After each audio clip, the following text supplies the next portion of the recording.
Well, good afternoon, everyone. Hey, it is Shooter. Welcome to Tuesday's market recap. Of course, at the end of the presentation, please do review our disclosure. Now, something we're going to try and do is really shorten these videos, try and get out what we're going to call some quick shots kind of look. So every day we're going to try, Monday through Thursday, we're going to do a market recap based on market conditions. We're going to cover the indices, the dollar, TLT, and then one hot sector or a sector that we think is going to become hot, and move on and try and keep that to 10 minutes or less. So hopefully you all appreciate that. Let's get to it. Boy, the dollar just went about nowhere today.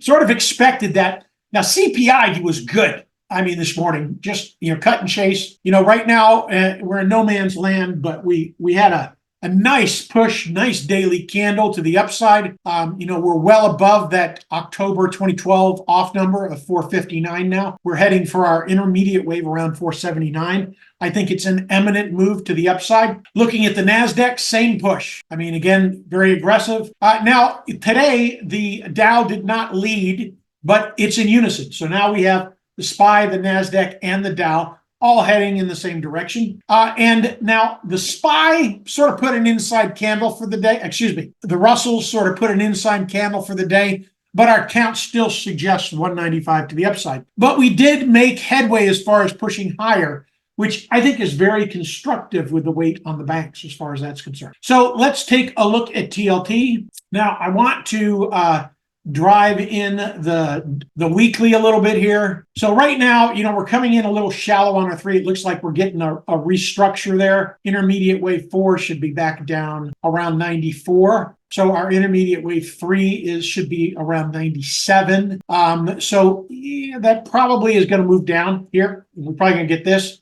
So our 4 could drop a little bit. So it might give us a better entry for those of you who haven't put a piece on yet.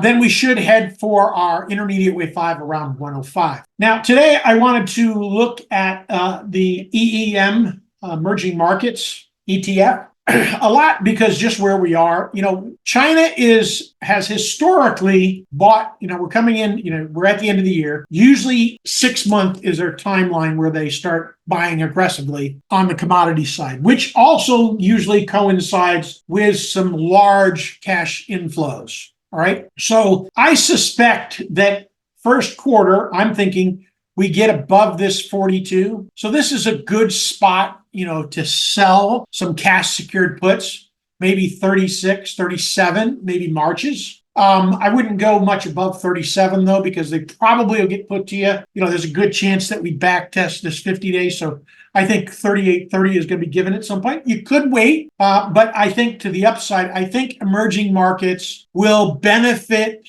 when we shift and the Fed shifts going into the second quarter. And I also think it'll benefit because China is putting more money on the table. So, and ultimately, in China, the money that they print doesn't always end up in China. A lot of the consumers invest in U.S. equity. So I see no reason why that, historic trend that, it happens when they print money wouldn't continue, into the future as well. So, but that's what I have today for the market recap, folks. Great trading. Until next time.